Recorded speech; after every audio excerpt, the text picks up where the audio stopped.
नमस्कार। इस ब्रीफिंग में शामिल होने के लिए आप सभी का धन्यवाद। जैसा कि आप सभी जानते हैं, 22 अप्रैल 2025 को लश्कर-ए-तैयबा से संबंधित पाकिस्तानी और पाकिस्तान प्रशिक्षित आतंकवादियों ने भारत में जम्मू और कश्मीर के पहलगाम में भारतीय पर्यटकों पर बर्बरतापूर्ण हमला किया। 25 भारतीयों और एक नेपाली नागरिक को कायरतापूर्ण मौत के घाट उतार दिया गया। मुंबई के 26 नवंबर 2008 के हमलों के बाद यह भारत में हुई किसी आतंकवादी हमले में मारे गए आम नागरिकों की संख्या की दृष्टि से सबसे गंभीर घटना है।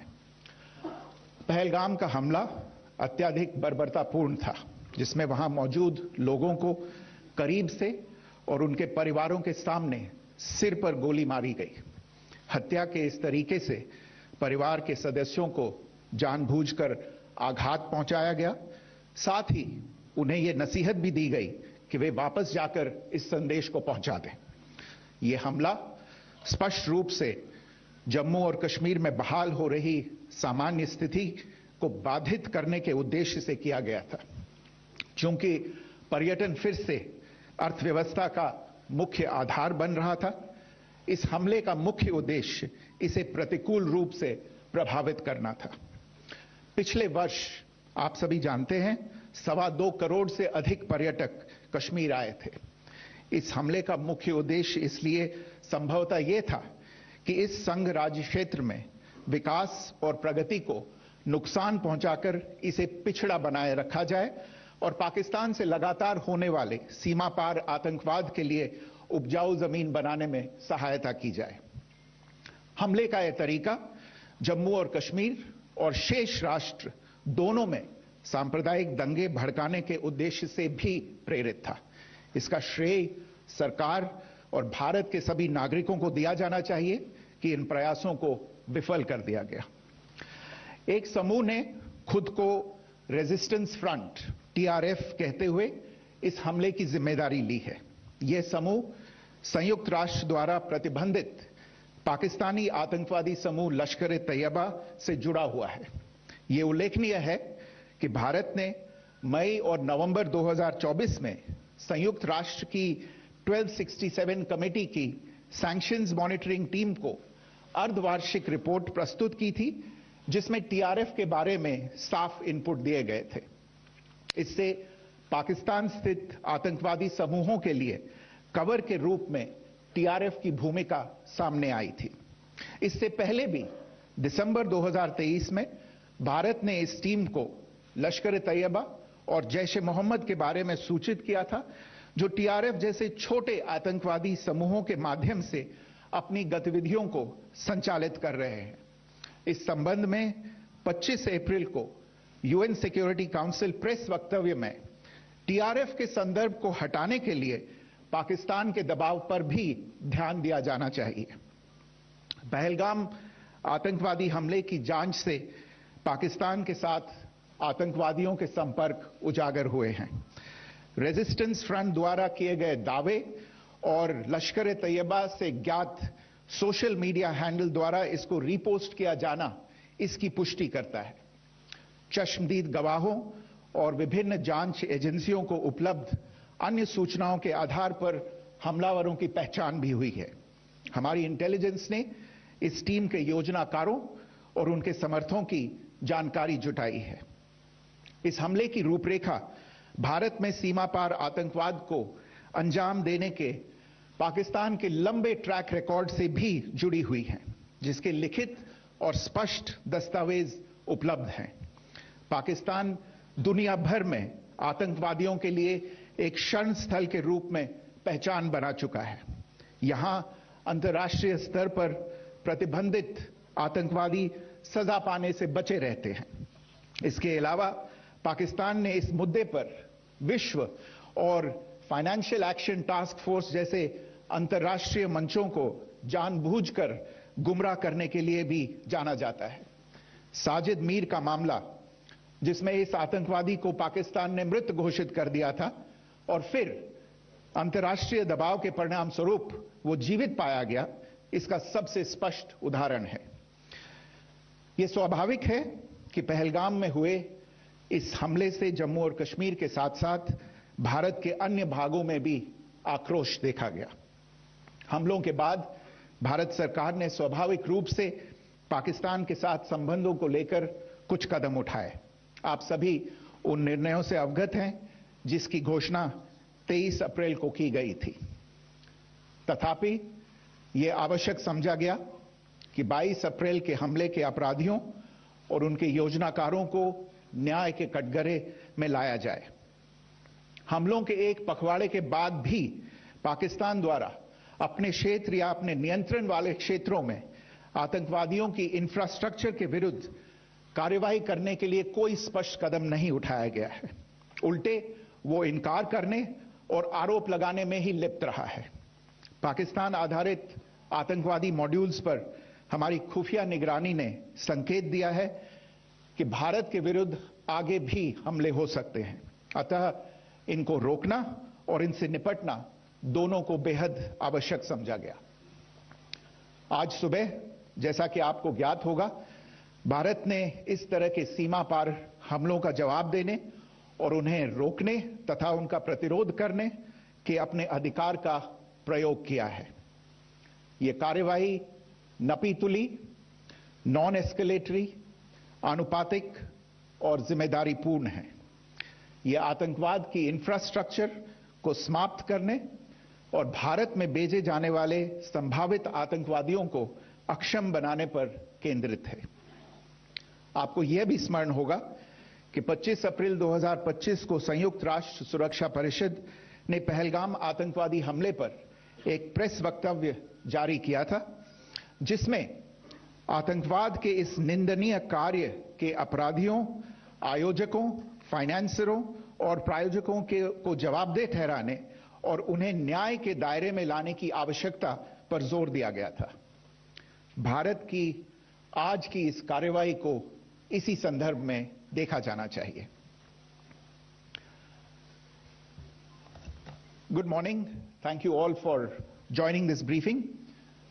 As you are all aware, on April 22, 2025, Pakistani and Pakistan-trained terrorists belonging to the Lashkar-e-Taiba carried out a savage attack on Indian tourists at Pahalgam in Jammu and Kashmir in India.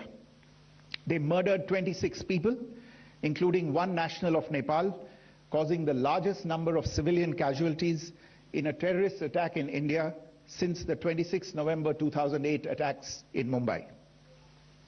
The attack in Pahalgam was marked by extreme barbarity, with the victims mostly killed with headshots from close range and in front of their families. Family members were deliberately traumatized through the manner of the killing, accompanied by the exhortation that they should take back the message. The attack was clearly driven by the objective of undermining the normalcy returning to Jammu and Kashmir. In particular, it was designed to impact the mainstay of the economy, tourism, with a record 23 million tourists visiting the valley last year. The calculation presumably was that harming growth and development in the Union Territory would help keep it backward and create fertile ground for continued cross-border terrorism from Pakistan.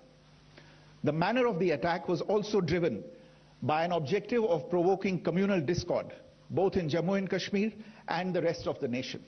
It is to the credit of the government and the people of India that these designs were foiled. A group calling itself the Resistance Front has claimed responsibility for the attack. This group is a front for the UN-proscribed Pakistani terrorist group Lashkar-e-Taiba. It is notable that India had given inputs about the TRF in the half-yearly report to the monitoring team of the UN's 1267 Sanctions Committee in May and November 2024, bringing out its role as a cover for Pakistan-based terrorist groups. Earlier too, in December 2023, India had informed the monitoring team about Lashkar and Jaish-e-Mohammed operating through small terror groups such as the TRF. Pakistan's pressure to remove references to TRF in the April 25 UN Security Council press statement is notable in this regard. Investigations into the Pahalgam terror attack have brought out the communication notes of terrorists in and to Pakistan. The claims made by the Resistance Front and their reposting by known social media handles of the Lashkar-e-Taiba speak for themselves. Identification of the attackers based on eyewitness accounts as well as other information available to law enforcement agencies has also progressed. Our intelligence has developed an accurate picture of the planners and backers of this team. The features of this attack also tie in with Pakistan's long track record of perpetrating cross-border terrorism in India, which is well documented and beyond question. Pakistan also has a well-deserved reputation as a haven for terrorists from around the world, with internationally proscribed terrorists enjoying impunity there. In addition, Pakistan has been known to willfully mislead the world and international forums, such as the Financial Action Task Force, on this issue. The Sajid Mir case, in which this terrorist was declared dead, and then, in response to international pressure, brought back to life, found alive and arrested, is the most glaring example. The latest attack in Pahalgam has understandably generated deep anger in Jammu and Kashmir and in other parts of India. Following the attacks, the government of India naturally responded with a set of initial measures relating to our engagement with Pakistan. You're all aware of the decisions that were announced on the 23rd of April. However, it was deemed essential that the perpetrators and planners of the 22nd April attack be brought to justice. Despite a fortnight having passed since the attacks, there has been no demonstrable step from Pakistan to take action against the terrorist infrastructure on its territory or on territory under its control. Instead, all it has indulged in are denials and allegations. Our intelligence monitoring of Pakistan-based terrorist modules indicated that further attacks against India were impending. There was thus a compulsion both to deter and to preempt. Earlier this morning, as you would be aware, India exercised its right to respond and preempt as well as deter more such cross-border attacks. These actions were measured, non-escalatory, proportionate, and responsible. They focused on dismantling the terrorist infrastructure and disabling terrorists likely to be sent across to India. You would also recall that the Security Council on 25th April 2025 had issued a press statement on the Pahalgam terror attack, underlining, and I quote, the need to hold perpetrators, organizers, financiers, and sponsors of this reprehensible act of terrorism accountable and bring them to justice, unquote. India's latest actions should be seen in this context. Joining me for this briefing on our actions earlier this morning are Colonel Sophia Qureshi and Wing Commander Vyomika Singh. I will request them to share some details regarding Operation Sindoor with all of you.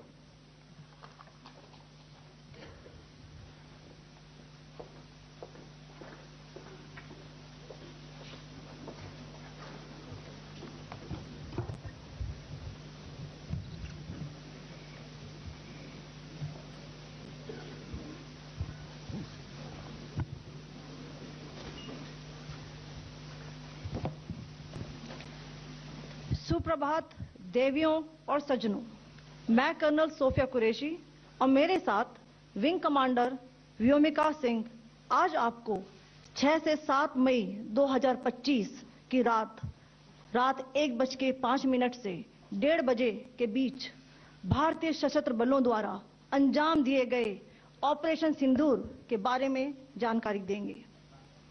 Operation सिंदूर 22 अप्रैल को पहलगाम में हुए विभत्स आतंकवादी हमले के शिकार मासूम नागरिकों व उनके परिवारों को न्याय देने के लिए लॉन्च किया गया था।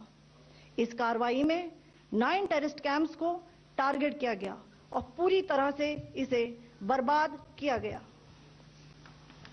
पाकिस्तान में पिछले 3 दशकों से टेरर इंफ्रास्ट्रक्चर का निर्माण हो रहा है।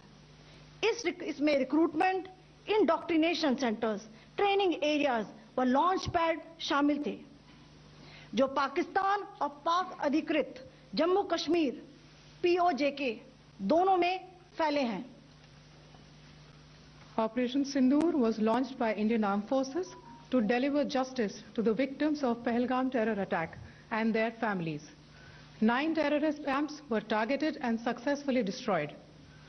Over the last 3 decades, Pakistan has systematically built terror infrastructure.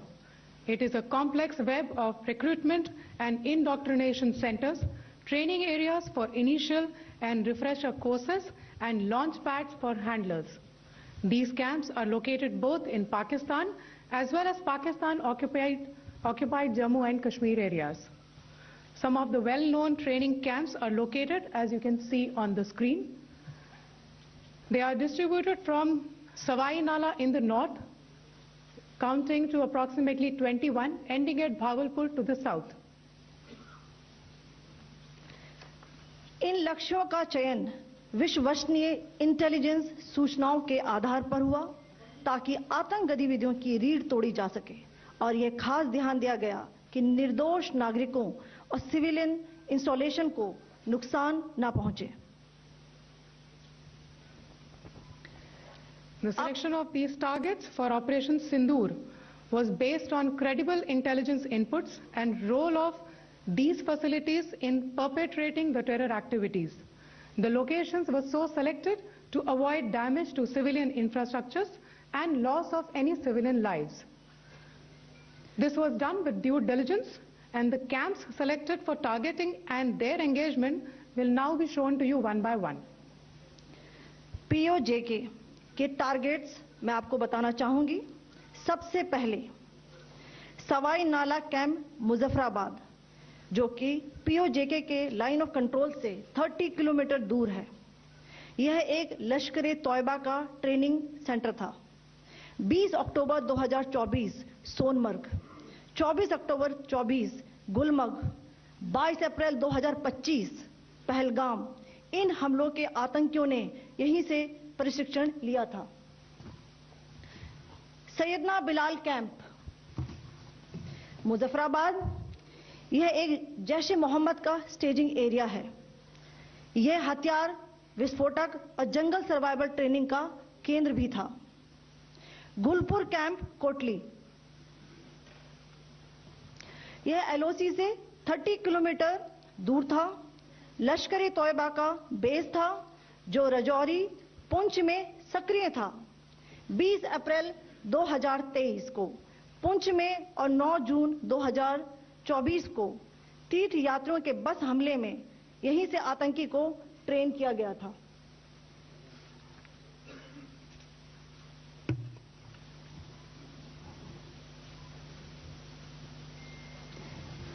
Barnala camp Bhimber, ये LOC से 9 किलोमीटर दूर है।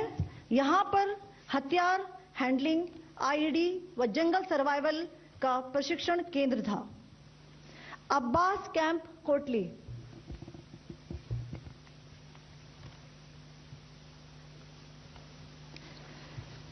यह LOC से 13 किलोमीटर दूर है। लश्कर ए तौयबा का फिदाइन यहां तैयार होता था। इसकी कैपेसिटी 15 टेररिस्ट को ट्रेन करने की थी।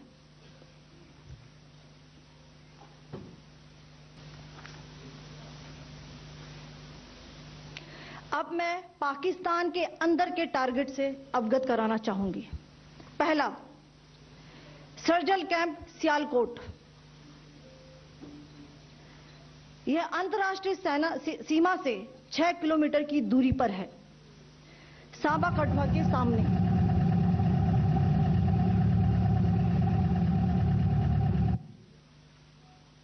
मार्च 2025 में जम्मू एंड कश्मीर पुलिस के 4 जवानों को की जो हत्या की गई थी, उन आतंकवादियों को इसी जगह पर ट्रेन किया गया था। दूसरा, महमूना जाया कैंप सियालकोट, यह 18 से 12 किलोमीटर IB से दूर था। हिजबुल मुजाहिदीन का बहुत बड़ा कैंप था। ये कठुआ जम्मू क्षेत्र में आतंक फैलाने का नियंत्रण केंद्र था। पठानकोट एयरफोर्स बेस पर किया गया हमला भी इसी कैंप से प्लान और डायरेक्ट किया गया था। मरकज ताइबा मुरीद के, यह आईबी से 18 से 25 किलोमीटर दूरी पर है। 2008 के मुंबई हमले के आतंकी भी यहीं से प्रशिक्षित हुए थे। टारगेट 10 हुआ, एंक्लोजर सेम ही है, 7 it is hit the target. हाँ हाँ।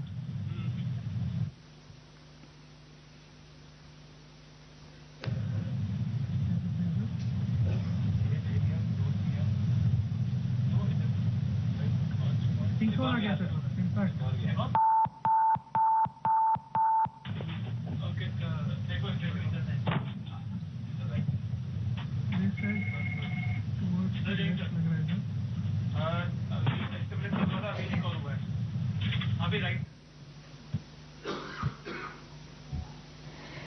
मरकज सुभान अल्लाह भावलपुर, ये इंटरनेशनल बाउंड्री से 100 किलोमीटर दूर है। जैश-ए मोहम्मद का मुख्यालय था। यहां पर रिक्रूटमेंट, ट्रेनिंग व इंडॉक्ट्रिनेशन का केंद्र भी था। शीर्ष आतंकी अक्सर यहां आते थे। मैं आप सबको बताना चाहती हूं कि किसी भी सैन्य ठिकाने का निशाना नहीं बनाया गया और अभी तक किसी तरह की नागरिक क्षति की रिपोर्ट नहीं है। धन्यवाद। जय Hind. The strike on the terror camps were undertaken through precision capability, as shown to you. A niche technology weapons with careful selection of warheads was ensured so that there will be no collateral damage. The point of impact in each of the target was a specific building or a group of buildings. All the targets were neutralized with clinical efficiency, and the results reiterate the professionalism of the Indian Armed Forces in the planning and execution of their operations. No military establishments were targeted. India has demonstrated considerable restraint in its response. However, it must be said that the Indian Armed Forces are fully prepared to respond to Pakistani misadventures, if any, that will escalate the situation. Jai Hind, and thank you very much. Ladies and gentlemen, friends in the media, I ask your indulgence today in view of the fact that this is still an evolving situation. We will therefore not be able to take questions and answers today, but we will come back for more updates and more briefings shortly. Thank you all very much for joining us this morning. Thank you. Jai Hind.